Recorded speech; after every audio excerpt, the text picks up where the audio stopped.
تو اگر حدیث پڑھ لیا ہوتا تو اس کو معلوم ہوتا تھا کہ جہاں 6 مہینے کی رات ہے، 6 مہینے کا دن ہے، تو وہاں آدمی اپنی گھڑی کے حساب سے یا اپنے وقت کو دیکھ کر کے اس کو اندازہ کر کے اس حساب سے روزانہ 5 وقت کی نماز پڑھے. اس سے تو آپ نے کہا کہ 5 وقت کی نماز اسی طرح پڑھیں گے اپنے وقت کا اندازہ کر کے، مگر پھر بھی نماز بعض لوگ خوش ہو گئے ہوں گے کہ بیٹا چلو 1 سال کا تو 1 دن ہو گیا چھٹی ہے نا، 5 وقت کی نماز پڑھیں گے. چھٹی وٹی نہیں ہے، بلکہ وہاں آپ کو وقت دیکھ لینا ہے اور وقت کے حساب سے اللہ کی نعمت ہمارے پاس کھڑی ہے. اور نہیں تو اتنی عقل تو ہے کہ بھائی ایک اندازہ لگتا ہے کہ اتنا وقت ہو گیا اب سے اب تک، تو نماز اس حساب سے پڑھا جائے گا. بہرحال تو باقی جو ہے وہ 40 دن کے اندر پوری دنیا سیر کر لے گا. روایات میں ہے کہ جیسے ہوا بادل کو اڑا لے جاتی ہے، اسی طریقے سے تیز رفتاری کے ساتھ وہ دنیا میں سفر کرے گا. سفر کرتے کرتے کرتے کرتے یہاں تک کہ وہ مکہ اور مدینہ کے قریب پہنچے، جیسا کہ اس نے کہا تھا حضرت تمیم داری رضی اللہ تعالیٰ عنہ کی روایت میں کہ میں مکہ اور مدینہ میں داخل ہو سکتا. جب مکہ اور مدینہ کے قریب پہنچے گا، یہ ملک شام کی جو دوسری روایتوں میں ہے کہ ملک شام اور دوبارہ جا کر کے عراق کے جو ریتیلے راستے ہیں اس راستے سے، ریگستانی راستے سے ہو کر کے جو ہے مکہ مدینہ حجاز کی طرف جائیں گے. پہلے یہاں ایران خراسان کے شہر اصفہان کی بستی یہودیہ سے نکل کر کے اس بستی سے 70,000 لوگوں کے ساتھ نکلے گا اور پھر دائیں بائیں تمام منافقین، فاسقین، مجرمین کو ساتھ لے کے چلے گا، چلتے چلتے پوری دنیا کو تہس نہس کرتے ہوئے یہاں تک کہ وہ عراق اور ملک شام وغیرہ کے ریگستانی علاقے سے سیدھا عرض حجاز کی طرف جائے گا. عرض حجاز کی طرف یعنی مکہ اور مدینہ کی طرف. مکہ اور مدینہ کی طرف جو ہی وہ پرویش کرنے کی کوشش کرے گا تو اس وقت کہتے ہیں کہ 7 دروازے ہوں گے مدینہ، اور ہر دروازے پر 2 فرشتے مقرر ہوں گے جو ننگی تلوار لے کے کھڑے ہوں گے. ادھر آیا تو کانا تیری آنکھیں نکال کھڑے ہوں گے، اور جب وہ قریب پہنچے گا تو اتنے میں وہاں پر مدینے میں زلزلہ آ جائے گا. عرض حجاز میں زلزلہ آ جائے گا، اور اب وہاں پر جو بھی منافق ہوگا، فاسق ہوگا، کافر ہوگا، یا مطلب ہے کہ ردی قسم کا لوگ ہوگا، یوں سمجھ لو ایک لفظ میں ردی قسم کا جو لوگ ہوگا، یعنی جو عقیدہ توحید کا، سنت کا پابند نہیں ہوگا، وہ ردی قسم کا آدمی زمین میں زلزلہ پیدا ہونے کی وجہ سے وہ سیدھا مدینہ مکہ چھوڑ کر کے بھاگے گا.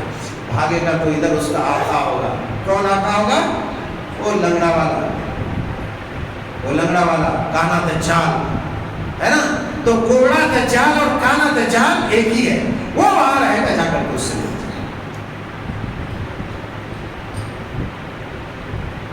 جا کر کے مل جائے گا. تو دجال کا سفر یہاں سے یہاں تک ہوگا، اور اس فتنے سے بچنا اللہ والوں ہر کسی کی مصیبت. قصہ ہم مختصر کرتے ہیں اور بات اپنی تمام کرتے ہیں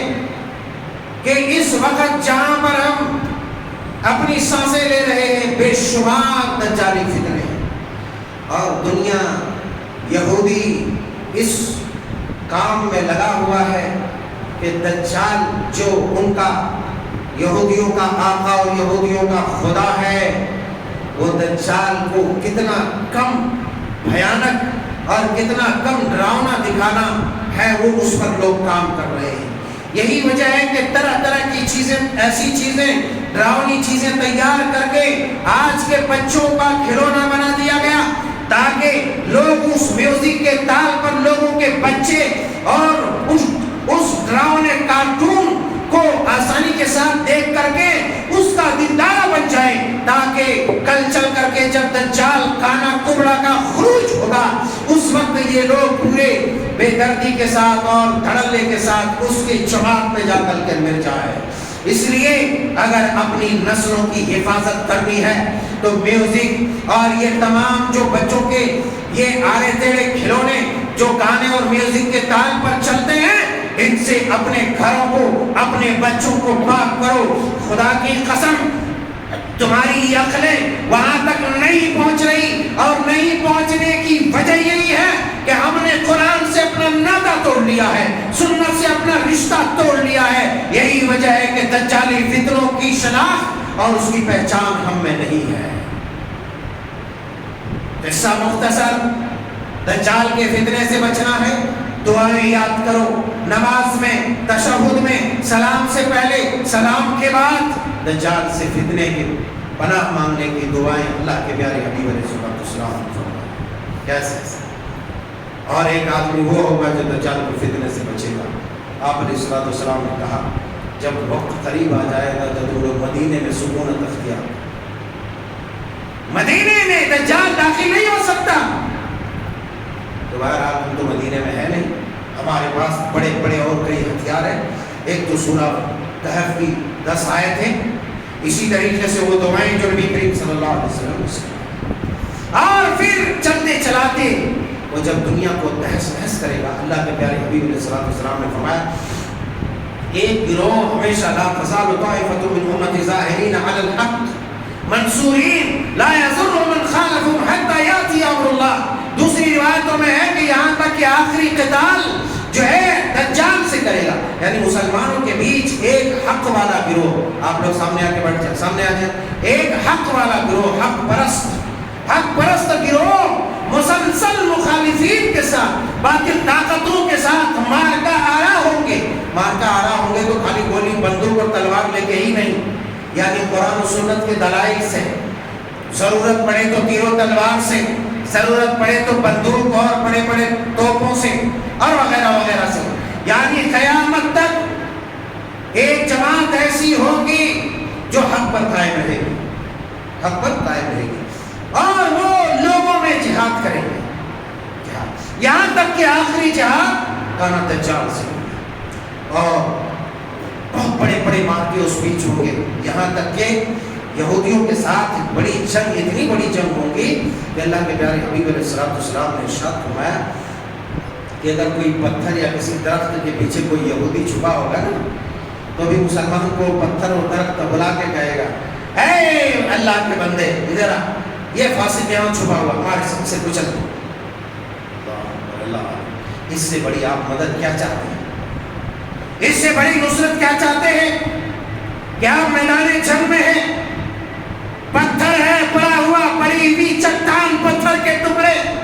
یا درخت جس کے پیچھے فاسق خبیث یہودی چھپا ہو، اور وہ بلا کر کے کہے اے بندے مسلمان اسے کچل ڈال، یہ میرے پیچھے چھپا ہوا ہے، سوائے شجر غرقد کے۔